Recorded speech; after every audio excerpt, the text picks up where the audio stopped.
the Muslims try to form an alliance against the Jews would have the right to do the same thing Muhammad did, right?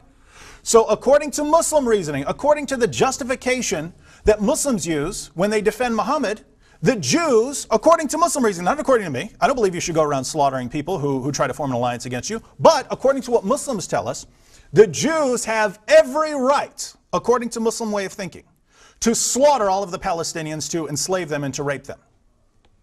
This is not according to me, this is according to Muslims. So following this reasoning, the Palestinians have received much better treatment than the Jews could have done had they been following Muslim principles. So why, I ask you, why do Muslims around the world condemn the Jews for their treatment of the Palestinians when they haven't slaughtered all of them and raped their women and enslaved their children? They didn't do that. They've received much better treatment than that. So how can Muslims complain?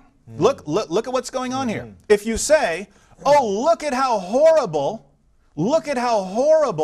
the Jews are treating the Palestinians, well, then all the more you condemn Muhammad, because people got much worse treatment under Muhammad. So you have to condemn your prophet, or you have to say, all right, we're going to stop complaining about the way the Palestinians have been treated, even though, let's face it, they're receiving much worse treatment from their own people.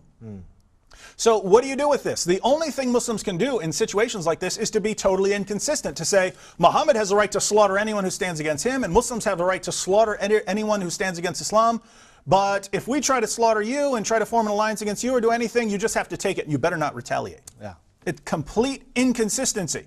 It's like it never occurs to the Muslim to say, hey, wait a minute, this is the standard I'm applying to myself. That's the standard that I should apply to other people. Or here are the rules I'm laying down for other people. The same rules should apply to me. This never occurs to Muslims. It's okay for Muhammad to slaughter anyone who tries to stand against him. But if someone stands against the Jews and tries to form an alliance against them, they just have to take it forever. They just have to take it. They can never say, we're not taking it anymore and we're going to take our land. Never. Yeah, excellent. Well, Brother David, that is an excellent parallel, and let's just add a little bit more fuel to the fire.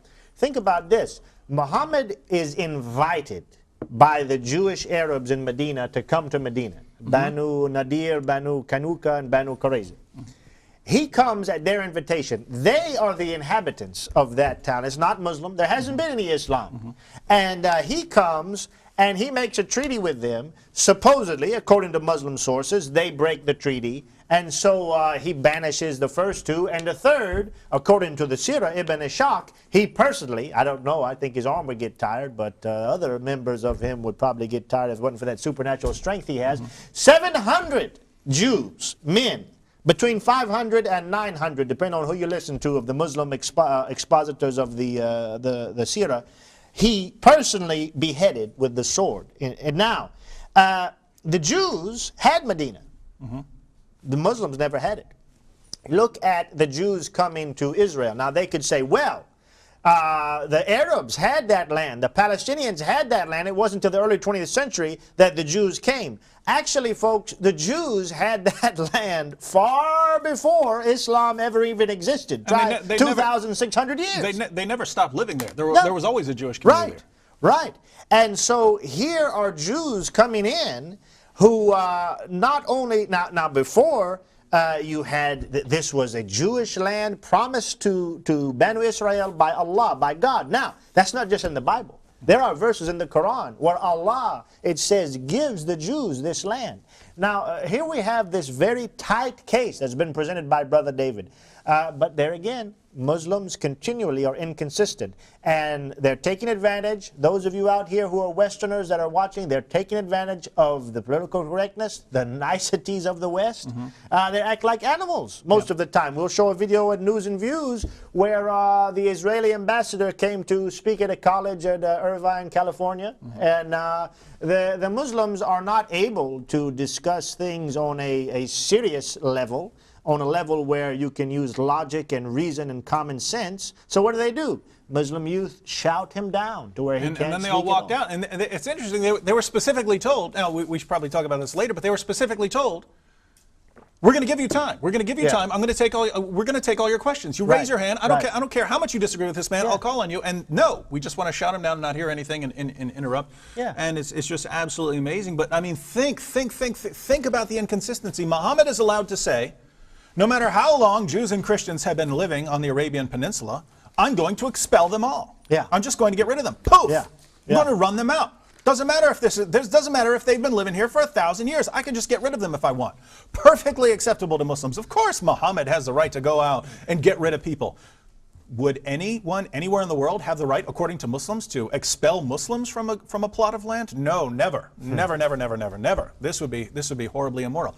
Sheer inconsistency. We can do this is the Muslim way of thinking. We can do whatever we want to you. We can expel you, we can kill you, we can rape your people, but if you do anything, and I mean anything, back to us, oh, we've got some terrorism for you, buddies. And that's exactly what the Surah Al-Tawbah says, Surah 9:29. Fight them, the Jews and the Christians, until they feel themselves saghirun, humiliated. Yes, and this, by the way, this is why Muslims have a problem with the nation of Israel. Yeah. This is why they pretend they really care about the Palestinians, but they don't care about the Palestinians. Yeah.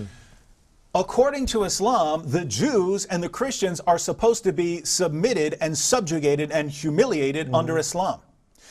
And yet the most powerful nation in the world is the United States, not a Muslim nation. And here, after World War II, Western nations were able to say, you know what, if we want to take this piece of land and give it to the Jews for their homeland, we can do it, and there's not a thing any Muslim in the world can do to stop it. Yeah. And all the Muslim nations around them attacked, and they were crushed. The Muslim nations were crushed. Many times. Yes, over and over again, humiliated. Now, if you're a Muslim, it's not supposed to be this way. Right. If Islam is true, we're supposed to be dominant, especially in the Middle East. Right. Especially in the Middle East. We're not supposed to lose ground, especially not to the Jews. Read 98:6. Read Surah 98:6. What it says about the Jews. They are the worst of creatures. They are the worst creatures in the world. There is no way they should ever have any power over Muslims. And that's why Muslims cannot stand the Jews. They cannot stand Israel. They cannot stand Israel having power in the Middle East. It has nothing to do with the Palestinians. If all the Palestinians suddenly resettled, Muslims would still be at war with Israel, because they hate it and they cannot stand the idea that the Jews have any power in this world over Muslims. Thank you, Brother David. Well, I think we have some callers. Why don't we go ahead and take that callers now? We want to welcome you to our program, Jesus or Muhammad. Welcome to our first caller. Thank you for your patience. You're on the air. Good evening, and God bless you both. God bless you. Good evening. I actually have 2 points. Point number one is, while they talking about that the Jews are murderers and so on, we don't see any suicide bomber who is actually a Jew. And then the fact is also, when the Muslim kills somebody, they are mujahideen. While if the Jews did anything or defend themselves, they call them killers. I don't understand that. And secondly, actually, it's a little bit different from the subject, but I promised Pastor Joseph before that I'm going to give reference about a tradition in the church, when we talked about that Jesus talked to when he was a kid. Okay. This is actually a tradition was in a book by Father Zechariah in Necheli. It's written in 1964, and another time which was printed in 1965. The tradition says that Jesus talked to Demas, who actually was the second guy who on the right-hand side when he was crucified with Jesus. But the one who told that, his name is, we know him, all of us, he's Barabbas, and therefore we couldn't take his words for the story. The story says that when Jesus was exiled from Palestine or Israel going to Egypt, he actually, the Holy Family were there and they have the gold.